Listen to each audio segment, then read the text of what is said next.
Rồi, xin chào anh em đã quay trở lại với kênh của cửa hàng Phú Hương ha. Đây là video clip thứ 3 trong một ngày duy nhất 20 tây tháng 7 2019. Đây là video clip thứ 3 sau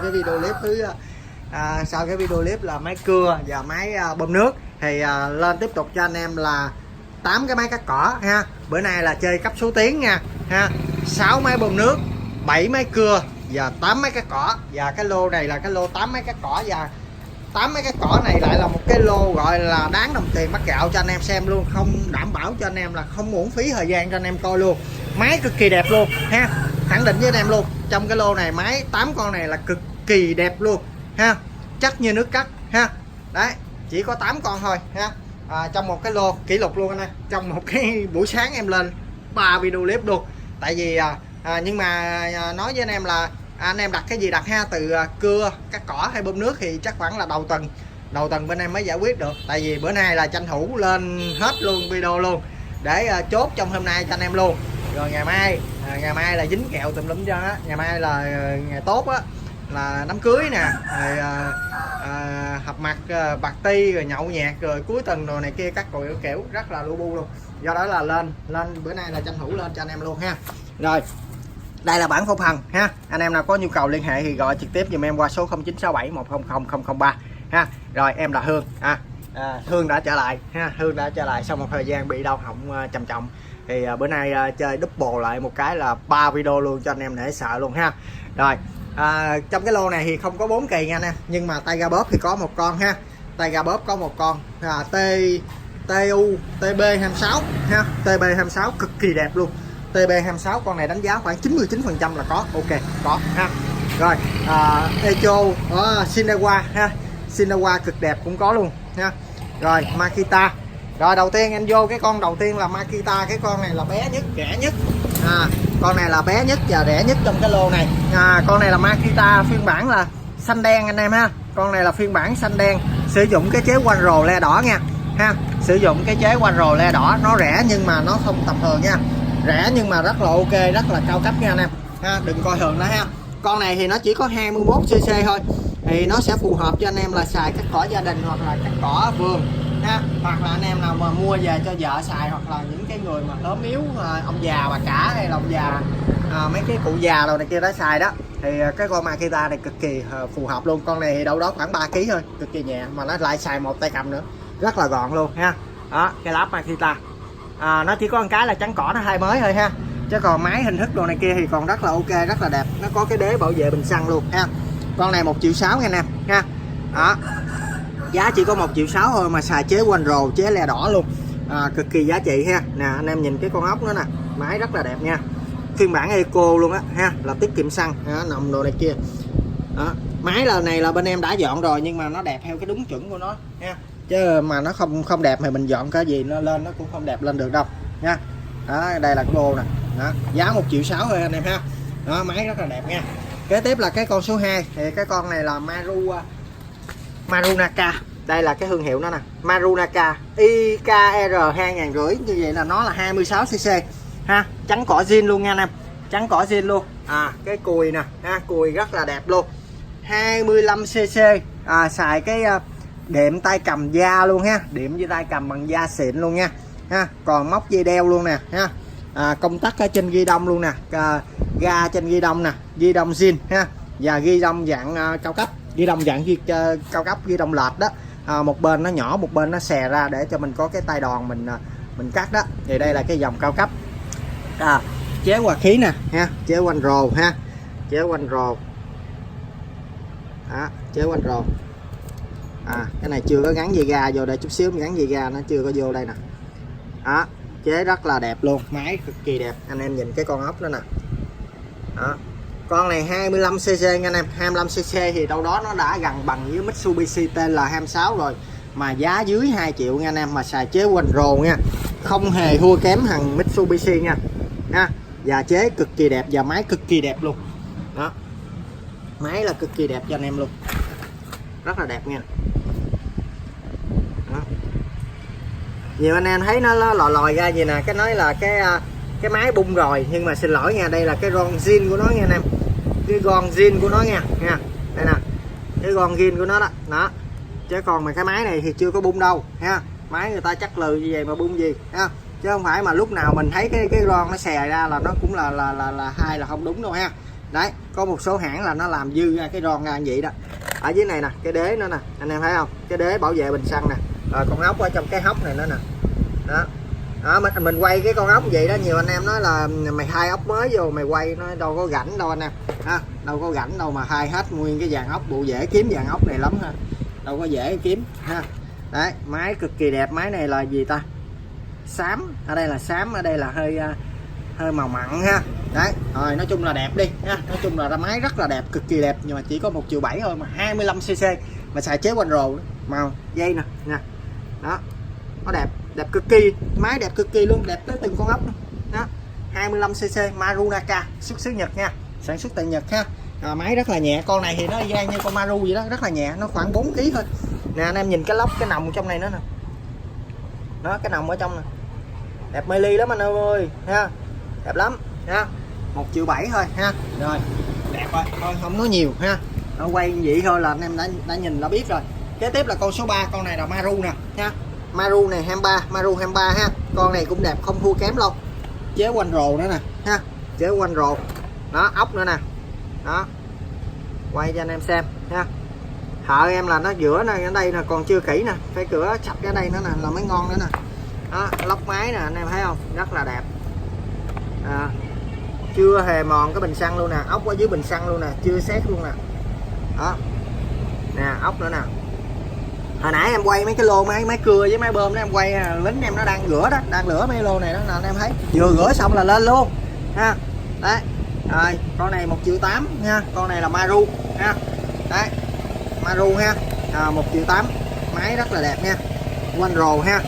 Đấy, xanh, con này là xanh trắng ha. Con này em cũng rất là thích nè, cái hình đại diện trên Facebook của em là em xài cái máy, em xài cái hình của cái con máy cá cỏ này nè. Nhiều anh em nhắn hỏi là máy gì thì đây đó, đây là cái hình đại diện của Facebook của em á, Facebook Phú Hương ha. Đó, là em xài cái con này 1,8 triệu ha. Thì cái con này với cái con mà này là nó con này thì máy lớn hơn 25cc, con này thì 23cc ha. Xanh trắng, con này là màu mặn xám. Rồi, kế tiếp là con số 4 nha. Con số 4 này là Echo mũ cam nha. Con này là Echo mũ cam, con này thì nó cũng rất là nhiều anh em thích luôn, cũng xài chế quanh rồ nữa nè. Con này thì 22cc. Cái này là cái băng keo zin ở bên Nhật nha anh em nha. Băng keo zin ở bên Nhật thì anh em về anh em cứ lột ra. Em ở đây thì em cũng chưa có thời gian, chưa có rảnh, buồn chả buồn lột ra ha. Thì nó cũng không có gì, người ta quấn vô để cho nó sạch thôi ha. Rồi mình về mình không xài mình tháo ra ha. Ở đây là Echo mũ cam nha. Con này máy màu trắng rất là đẹp ha. Đó, Echo. Đó, chế quanh rồ nha anh em. Nhìn cái con ốc nè, ốc vàng, ốc trắng nè, rất là đẹp ha. Giá 1,8 triệu ha. AT221, trắng cỏ zin luôn ha. Cái cùi lát nè, rất là đẹp ha. Echo mũ cam là tại sao lại gọi mũ cam, tại vì ở trên này nó có cái mũ nè, nó màu cam thì hay gọi là Echo mũ cam ha. Thì chạy rất là ok ha. Ở đây nó hơi dơ chút xíu ha. Đó, rửa chưa có sạch, rửa hơi gấp nha. Nó hơi dính nhớt chút xíu nhưng mà máy rất là đẹp nha anh em. Cái dây luồn dây điện đồ này kia là còn dây luôn nè ha. Dây nó còn zin luôn nè ha, nó chưa có rách ha. Máy rất là đẹp ha, chế quanh rồ. Rồi 1,8 triệu thôi ha. Đấy, kế tiếp là cái con số 5 này là siêu phẩm nữa nè. Nó là một cái dạng nâng cấp của cái con Echo mũ cam, nhưng mà cái con này là Shindawa nha anh em ha. Rất là hiếm nha, con này là rất là hiếm để gặp nha. Cái dòng Shindawa mà cắt cỏ là rất là mắc tiền ha, rất là mắc tiền luôn. Shindawa ha, anh em biết rồi, Shindawa là cái dòng máy cao cấp mà, từ máy cưa cho tới máy cắt cỏ hay máy bơm nước đụng vô Shindawa là hàng cao cấp đó. Cũng giống như là cái thương hiệu mà xe máy của mình là thương hiệu mà giống như ô tô vậy đó, là BMW hoặc là Mercedes đồ này kia đó, không biết nó làm xe gì không cần biết, nhưng mà cứ mang thương hiệu đó là thấy nó mắc tiền. Thì thằng Shindawa này nó cũng vậy đó. Con này thì chỉ có 22cc thôi nhưng mà nó mắc bà cố luôn, nó tới 2,3 triệu ha. Nhưng mà mình được cái gì, được thứ nhất là cái chắn cỏ zin nè, cái chắn cỏ là không giống ai luôn, chắn cỏ rất là zin nè ha. Đó, còn rất là đẹp. Bộ tem ha, bộ tem, và đặc biệt con này là tay ga bóp đó. Được cái đầu tiên là tay ga bóp đó. Cái thứ hai nữa là cái phiên bản Eco 3 lá xanh, có 3 chiếc lá ha, có nghĩa là chạy là rất là ít hao nhiên liệu, rất là ít cái khí thải ha. Phiên bản Eco mà đó, giá 2,3 triệu ha. Rồi được cái gì nữa đó, nó là mũ đen ha. Con này là Shindawa trắng mũ đen nó, và thứ ba nữa là cái phơm của nó rất là đẹp, rất là hiện đại. Con này là nó y chang với cái phơm mà của cái con Echo mà xanh da trời á anh em ha. Xanh da trời Hằng Thánh đó, lên một nốt nhạc là bán đó, thì con này thì cũng vậy thôi, chắc cũng nửa nốt thôi giờ nó bán rồi ha. Rồi chế của nó là cái chế le đỏ luôn nè ha, ấn vô một lần rồi lên ga là tự động nó nhảy về nè, lên ga nè nó nhảy về nè, thấy không? Đấy, vú bơm lớn luôn ha. Đó, lốc rất là đẹp nha, Shindawa. Lốc máy rất là đẹp luôn, trắng tươi ha. Shindawa, ống hồng hơi riêng. Con này thì nó làm cái tiếng nổ của con này chạy lên là nó nổ rất là giòn nha, nó nổ kiểu như là xì bo vậy đó. Tịch mà nó giòn khấu à ha. Cái bô của nó ăn hồ cái bô thiết kế của nó làm rất là ok. Nó nổ lên rất là giòn. Con này nổ, nghe tiếng nổ là ghiền, nghe tiếng nổ là muốn xách đi cỏ liền, muốn xách đi xài liền, chứ không phải như mấy dòng máy khác nổ lên cái nghe nhức đầu ha. Còn con này nổ lên nghe rất là phấn khích. Thì ưu điểm của con này là gì, và đặc biệt là tay ga bóp dây đó, cái công tắc trên ghi đồng luôn. Giá 2,3 triệu ha anh em, Shindawa nha anh em ha. Nhưng mà nó xài cái phơm giống như cái thằng Echo xanh của mình đó. Đó, nhưng mà Shindawa thì cái máy nó còn chất lượng hơn nữa ha. 2,3 triệu. Rồi kế tiếp là cái con số 6 này cũng là Shindawa nữa. Con này thì nó không bằng cái con số 5, nhưng mà nó được một cái là nó tới 25cc ha. Máy nó tới 25cc nha anh em. Shindawa và phiên bản của nó phiên bản shop. Shop có nghĩa là mềm ha, giống như comfort shop vậy đó ha. Shop có nghĩa là mềm, và phiên bản này là phiên bản cực kỳ cao cấp, phiên bản lắp xanh ha. Đó, shop ha, phiên bản nè, nó thấy không, professional nè, thấy không, em nói phiên bản cao cấp mà. Đó, professional có phiên bản chuyên nghiệp, phiên bản cao cấp đó nha. Phiên bản shop đó, trắng cỏ zin luôn ha. Đó, trắng cỏ zin, một tay cầm ha. Con này là 25cc thì nó tương đương với cái thằng gần bằng với thằng Mitsubishi là 26 rồi ha, gần bằng với bên đây rồi. Nhưng mà nó là cái thằng Shindawa máy dữ nữa ha, mà giá chỉ có 2,3 triệu thôi. Đấy,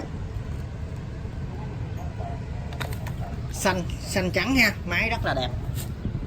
Lâu lắm rồi mới mua được hai con Shindawa mà máy đẹp như vậy ha. Cái cỏ mà mua được thì Shindawa hiếm lắm. Shindawa thì nó có mà thường là về máy nó xấu, nó không có được đẹp nha. Còn hai con này là máy rất là đẹp luôn. Đó, một con là phiên bản cao cấp, phiên bản shop 25cc, một con chỉ có 22cc thôi nhưng mà rất là đẹp và tay ga bóp. Đó thì trong lô này có hai con Shindawa ha. Bữa nay hên ha, bữa nay lên toàn mấy cái con dữ không à. Ví dụ như máy cưa thì có Husqvarna ha, cắt cỏ thì bữa nay có Shindawa, rất là đã ha. Rồi kế tiếp là cái con đẹp nhất trong cái lô hôm nay, con này là Hoa hậu ha. Con này là Hoa hậu trong cái lô hôm nay. Sau đó là cái con số 5 ha. Con số 5 này chỉ chứ không đẹp bằng con số 7 này. Số 7 này là đẹp nhất. Con này là Mitsubishi TL261 ha. Mitsubishi TL261 hoặc là Mitsubishi TB26 là nó luôn ha. Máy cực kỳ đẹp nha nè ha. Máy cực kỳ đẹp. Con này chỉ có một cái là cái chế nó là hai mới, chế le đỏ hai mới nha ha. Chỉ hai cái chế le đỏ mới ha. Tại vì cái chế zin của nó là cái kim nó đã bị có vấn đề, nó hơi mòn, chạy nó hơi hao xăng, nên là hai cái chế le đỏ mới zin vô chạy cho anh em cho nó ngon ha. Đó, máy cực kỳ đẹp luôn. Con này nếu mà em đánh giá là khoảng 99% ha. Đấy. Đó, về phần máy, về phần nước sơn nè, đó rất là đẹp, móc dây đeo nè. Con này thì giá nó sẽ hơi cao lại vì nó rất là đẹp nha anh em. Tại vì nó rất là đẹp nha. Anh em nhìn cái bình xăng đồ này kia này nha. Máy rất là đẹp ha. Giá nó sẽ hơi cao, giá bình thường của nó là đúng của nó là khoảng 2,5 triệu, 2,4 triệu thôi. Nhưng mà con này rất là đẹp nhá. Do đó là giá nó sẽ cao hơn chút xíu, nhưng mà bù lại thì mình sẽ được rất là nhiều thứ ha. Đó, thứ nhất là cái nhìn cái bộ tem nè, bộ tem trên láp nè, rất là đẹp luôn anh em ơi ha. Đẹp mê ly luôn ha. Rồi, cái trắng cỏ zin theo máy nè, còn là chưa hề mẻ gì hết, chỉ hơi chày thôi ha. Đấy, cùi láp nè, còn được cái trắng cái vè đen nữa nè. Đó, rất là đẹp nha. Con này là đẹp lắm. Còn cái cục này nữa nè, cái cục là để giữ cái dây nè, dây ga nè. Đây ga, đây là công tắc nè ha. Máy rất là đẹp nha. Con này thì 26cc ha, nòng 34 ly. Máy cực kỳ đẹp luôn. Con này là chẳng khác gì máy Hùng hết. Đó, chỉ còn thiếu cái Hùng thôi. Từ máy cho tới trắng cỏ là đẹp cực kỳ. Đó. Mitsubishi TL261 rất là đẹp luôn. Đó. Anh em thấy không? Nhìn là ghiền luôn. Con này đẹp lắm. Bỏ ra 2,7 triệu nhưng mà xứng đáng đồng tiền bát gạo cho mình.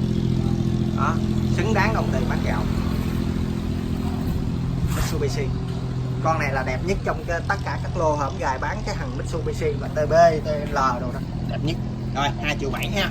Kế tiếp là cái con số 8, con này là máy lớn Maru ha. Con này là đáp ứng cho anh em mà kiếm máy lớn, thì con này nó gần là 30, 31, 32 cc rồi đó, tức là nó gần với, nói nôm na cho anh em dễ hiểu là nó gần với thằng Mitsubishi TL33 đó ha. Nhưng mà nó là máy của Maru đó, nó còn dữ hơn thằng TL33 nữa, là máy rất là đẹp, chụp giật trợ lực nè ha. Ốc nè, ốc là còn mới chát nè, ốc trắng tươi nè anh em thấy không, nó lóc nè, cái nòng nữa nè, quay sâu vô trong cái nòng nữa, nòng trong cái nòng có con ốc nữa nè đó, nòng rất là đẹp nha. Đó đó đó, anh em có thấy rõ không đó. Chế nè, chế nè để coi, chế quanh rồ nè đó, chế nguyên một màu đen luôn. Ồ, còn cái cánh gió phụ luôn nè anh em ha, còn nguyên một cái cánh gió phụ ở đây luôn nè đó, Maru. Coi nó còn ghi cái gì trong này nữa không, Made in Japan ở dưới này, thì trong này thì Made in Japan ha. Ở dưới con Mitsu này cũng có Made in Japan nha ha. Rồi cái đế bảo vệ bình xăng nè, đế hầu như là còn nguyên zin luôn, chưa có chày chưa có mòn gì hết, rất đẹp luôn. Ốc vàng 7 màu luôn nè đó. Ga nè, con này là ghi đông lệch nữa nè anh em thấy không, ở bên đây nó hơi tấm, bên đây nó hơi xè ra nữa nè, thấy không. Con này Maruyama JHC 300RS ha, cái tem nó còn thông số rõ ràng luôn nè, trắng cỏ zin luôn nè ha, trắng cỏ zin. Phiên bản của nó theo phiên bản Eco nữa nè anh em thấy không, phiên bản tiết kiệm xăng đó, ít hao nhiên liệu đó ha. Đấy. Rồi con này thì máy rất là lớn nha, anh em nào kiếm cái máy Maru mà máy lớn thì cái thằng Maru này nó cái ưu điểm nó hơn cái thằng Mitsu ở chỗ á, là trong cùng một cái công suất, cùng một cái phân khúc công suất á, thì cái thằng Maru á nó sẽ giá thì nó sẽ cũng xem với thằng Mitsu thôi, nhưng mà cái thằng Maru á được cái là nó sẽ nhẹ ha, nó xài cái vật liệu của nó rất là nhẹ, thì cái thằng Maru là trước giờ là siêu nhẹ ha, tức là trong cùng một phân khúc, cùng một cái công suất thì cái thằng Maru lúc nào nó cũng nhẹ hơn toàn hết thảy đó. Đó là cái ưu điểm của con Maru, do đó là mình muốn cái máy lớn mà mình muốn không quá nặng thì cứ chọn Maru ha. Đấy, dàn Maru này trong cái lô này cực kỳ đẹp luôn ha, 2,7 triệu bằng giá với Mitsu TL26 luôn, nhưng mà máy tới 32 cc rồi ha. Đấy đó, con đây là con số 8 nha. Rồi em qua vậy là 8 cái máy cắt cỏ ha, thấy không, đáng đồng tiền bát gạo, đáng cái thời gian anh em bỏ ra xem, rất là đẹp nha. Đó, đặc biệt là mấy cái hàng Shinwa này ha, Mitsu nè ha, còn mấy cái hàng rẻ tiền thì nó cũng hay luôn, nó rẻ tiền nhưng mà nó không rẻ bèo ha. Đấy, chất lượng là chế quanh rồ le đỏ rồi dữ không ha. Ví dụ như 1,7 triệu là 25 cc nè, Maru nữa nè, đó, Echo nữa nè. Nói chung là cái lô này rất là khó để anh em chọn ha, rất là khó để anh em chọn lựa, chỉ có vấn đề là có duyên hay không thôi, anh em có duyên để đặt mua được hay không thôi. Thì muốn nhanh thì anh em cứ bóc máy lên gọi ngay cho vợ em, rồi đặt cọc chốt, thứ hai giải quyết, mời mắt đi nhậu rồi ha. Rồi nhớ nha, mai mắt đi nhậu rồi, có gì thứ hai giải quyết ha. Rồi cảm ơn anh em đã theo dõi video ha. Anh em nào chưa bấm đăng ký kênh thì hãy nhớ bấm đăng ký kênh để ủng hộ cho Hương, cũng như là cập nhật những mẫu máy về theo ngày tháng ha. Rồi em là Hương, cảm ơn anh em đã theo dõi, chào anh em, hẹn anh em ở những video tiếp theo.